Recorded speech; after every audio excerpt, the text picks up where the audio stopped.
আজ আপনাদের পাঠ করে শোনাচ্ছি আশুতোষ মুখোপাধ্যায়ের লেখা গল্প রূপসী বাংলার মুখ।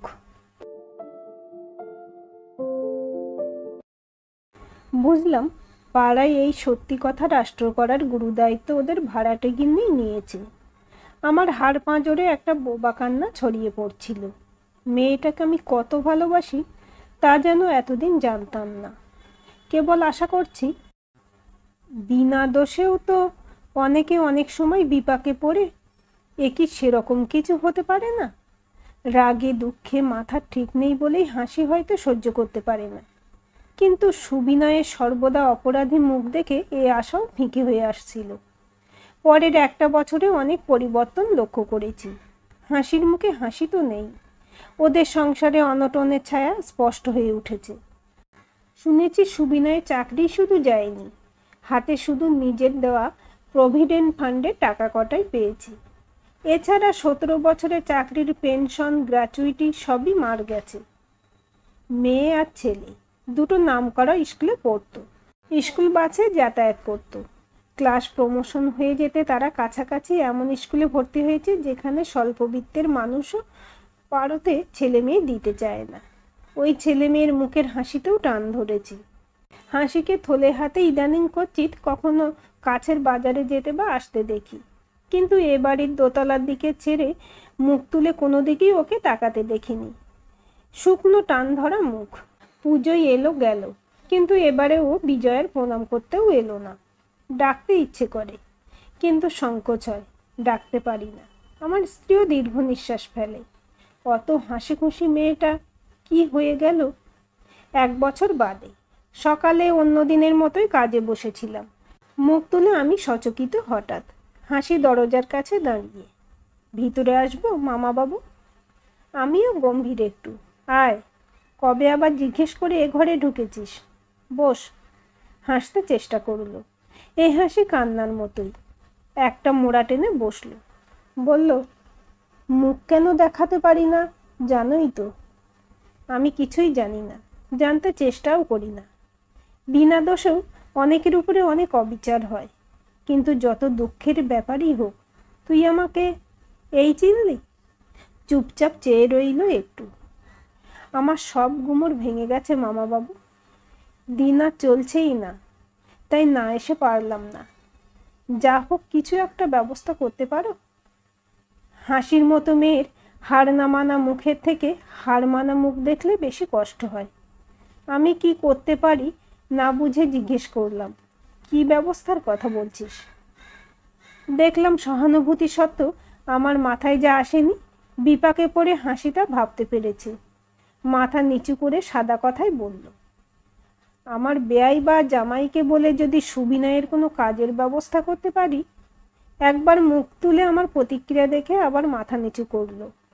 লোকটা যেমনই হোক, কাজে কর্মে খুব সুনাম ছিল মামা বাবু। আমার বেয়াই আর জামাইয়ের মস্ত কন্ট্রাক্টারি ফার্ম, কনস্ট্রাকশন আর ডেভেলপমেন্ট দুরকম কাজেই তাদের বহু লোক খাটছে, কিন্তু সেখানে কারো কাজের সুপারিশ এ পর্যন্ত করিনি। তবু আমিও যেন একটা পথ দেখতে পেলাম, কারণ বেয়াইয়ের সঙ্গে আত্মীয়তার থেকে হৃদ্যতার দিকটা ঢের বড়। ভদ্রলোক বাইরে মেজাজি রাশভারী মানুষ, কিন্তু ভিতরে যেমন উদার তেমনই দিল দরিয়া। পরে জানাবো বলে হাসিকে তখনকার মতো যেতে বললাম। বেয়াই বেশি শুনতে চাইলেন না। আমি অনুরোধ করছি সেটাই যথেষ্ট ধরে নিয়ে সুবিনয় দত্তকে তার কাছে পাঠিয়ে দিতে বললেন। চাকরি হলো। রিহ্যাবিলিটেশনে কাজ করেছে জেনে ছেলের অর্থাৎ আমার জামাইয়ের সঙ্গে পরামর্শ করে তাকে ডেভেলপমেন্টের কাজে দিলেন। মাইনে সর্বসাকুল্যে 600। দিনকাল যা 600 টাকা কিছুই না, কিন্তু হাসি তাতেই হাতে স্বর্গ পেল। আমি বললাম, মন দিয়ে কাজ করতে বল, এরা গুণের কদর করতে জানে। হাসি হেসে জবাব দিল, সেটা আমি তাকে খুব ভালো করে সমঝে দিয়েছি। অনেকবার বলেছি, ব্যয়ের কাছে কখনো তোমার জন্য মামা বাবুর মুখ ছোট হলে রক্ষে থাকবে না। এতদিন বাদে ওকে এইটুকু হাসতে দেখেও মনে হলো সময়ে ও আবার আগের মতোই হাসতে পারবে। মুখেও বললাম, আমার মুখ নিয়ে তোকে চিন্তা করতে হবে না, আমি কেবল তোর মুখে হাসি দেখতে চাই। ছল ছল চোখে হাসি পায়ের ধুলো নিল, বলল, আশীর্বাদ করো মামা বাবু, তোমার দেওয়ার নাম আর যেন কালো না হয়। হয়নি। 6 মাস না যেতেই বেআইয়ের মুখে সুবিনয়ের প্রশংসা। খাসা লোক দিয়েছেন মশাই, চেহারা দেখলে বোঝা যায় না এত খাটতে পারে। তাছাড়া সার্ভের কাজে বেশ পাকা, ডেভেলপমেন্টের কাজেও ভালো মাথা। কেউ শত্রুতা না করলেই এরকম লোকে চাকরি যায় কি করে? চাকরি কি করে যায় সে আলোচনায় আমার বিন্দুমাত্র উৎসাহ নেই।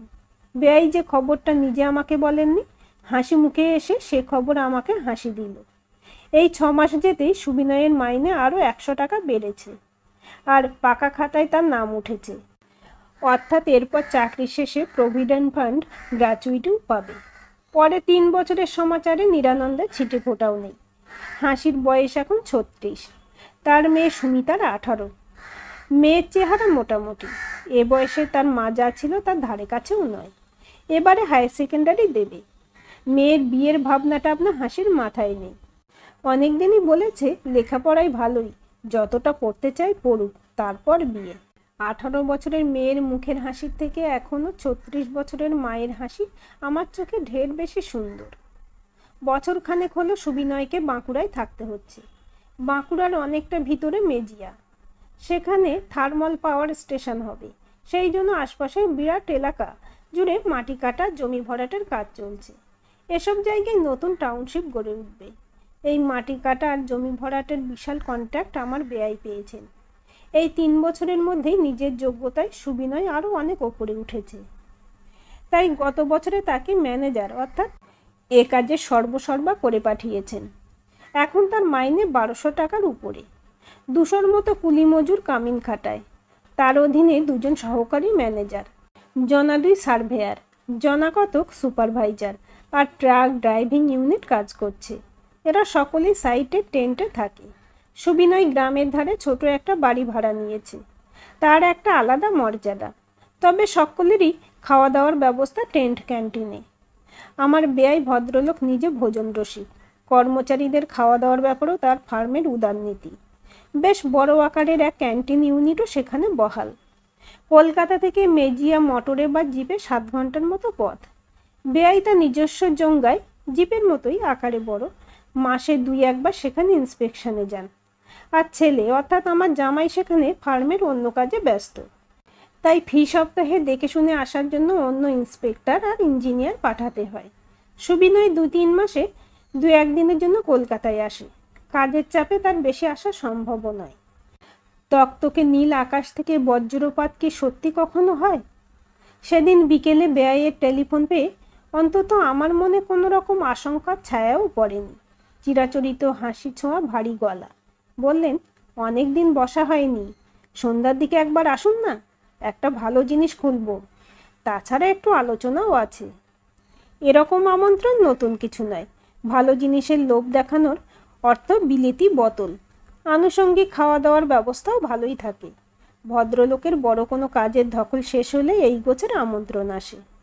এ বয়সেও ওই এক জিনিসে আমারও একটু একটু লোভ আছেই। খুশি মনেই গেলাম। তখনও ভদ্রলোকের হাসি মুখে এতটুকু দুর্যোগের আভাস পাইনি।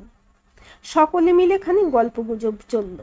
বৈবাহিকা আর মেয়ে খাবার আর অন্যান্য সরঞ্জাম সাজিয়ে দেওয়ার পর ভদ্রলোক বললেন, এখন আমাদের একটু দরকারি আলোচনা আছে। আমার মেয়েকে নিয়ে ভদ্রমহিলা বেরিয়ে গিয়ে বাইরে থেকে দরজা দুটো টেনে দিলেন। আমি উৎসুক একটু, কি ব্যাপার? এমন কিছু নয়, ভদ্রলোকের হাসি মুখ। আগে শুরু তো করুন। প্রথম দফায় ওই ড্রিঙ্ক আর ফুড নিয়েই হালকা কথাবার্তা। দ্বিতীয় দফা শুরুতে হাসি মুখে ভদ্রলোক জিজ্ঞেস করলেন, আচ্ছা, রিহ্যাবিলিটেশন ডিপার্টমেন্ট থেকে সুবিনয় দত্ত চাকরিটা যে গেছিল, সে কি কোনো মেয়েটের সঙ্গে কিছু অ্যাফেয়ারের ব্যাপারে? আমি এত চমকে উঠলাম যে হাতের গ্লাস থেকে খানিকটা ড্রিঙ্ক চলকে জামায় পড়ল।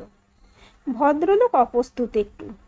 পাশ থেকে ছোট তোয়ালেটা এগিয়ে দিয়ে বললেন, কি কাণ্ড, এরকম ধাক্কা খাবার মতো কিছু ব্যাপার নয়। ভদ্রলোকের স্নায়ু আমার থেকে 10 গুণ শক্ত, এ অনেক দিন জানি। তাই আশ্বস্ত হওয়া গেল না। জামাটা মুছে সোজা তাকালাম। বললাম, চাকরি ওই রকম কিছু একটা ব্যাপারেই গেছিল শুনেছি। কি হয়েছে আমাকে খোলাখুলি বলুন। বলছি, খান। খাওয়া মাথায় উঠেছে, কিন্তু ভদ্রলোকের কাছে ব্যস্ততা দেখিয়ে লাভ নেই। এরপর খেতে খেতে ধীরে সুস্থে যে সমাচার শোনালেন। ভিতরে ভিতরে আমি নিস্পন্দ কাঠ। মেজিয়ার একটা নিচু শ্রেণীর মেয়েকে নিয়েই ব্যাপার এবারও। বছর 19 হবে বয়স। যারা দেখেছে তারা বলে খুব কালো হলেও ওদের মধ্যে অন্তত চোখে পড়ার মতো মেয়ে। ওদের শ্রেণীর একটা ছেলের সঙ্গে বিয়েও নাকি ঠিক হয়ে আছে।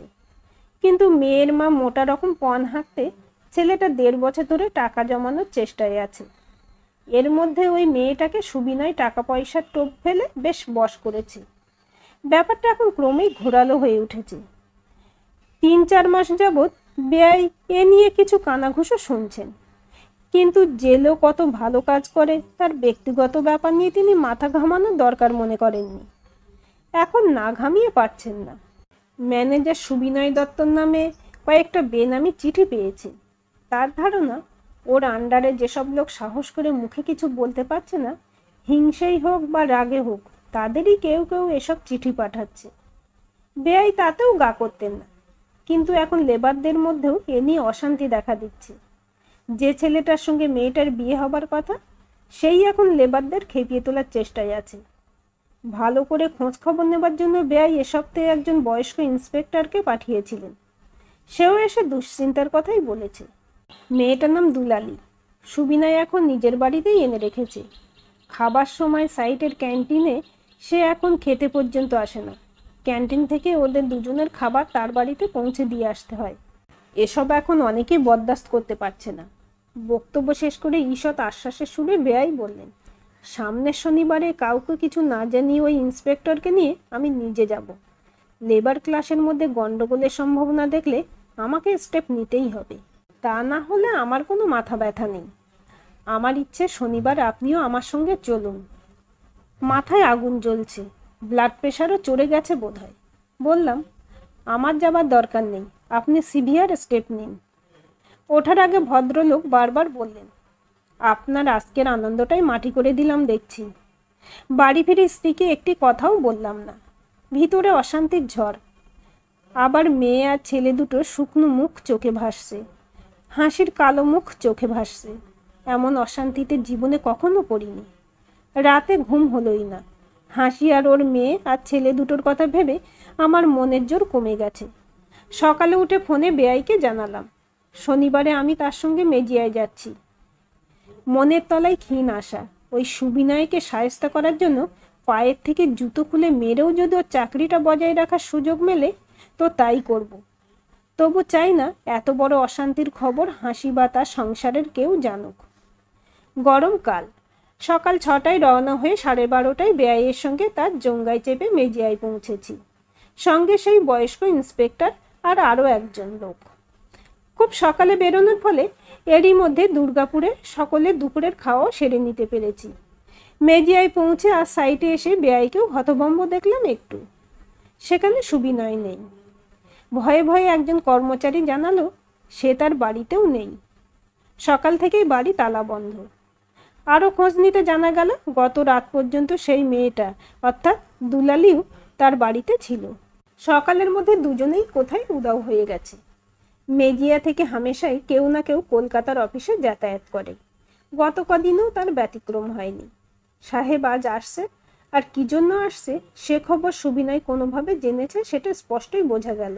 তাই মেয়েটাকে শুধু নিয়ে কোথাও গা ঢাকা দিয়েছে। ঘন্টা 3 থেকেও সেখানকার লেবার ক্লাসকে ম্যানেজারের উপরে ক্ষুব্ধ মনে হলো না আমাদের।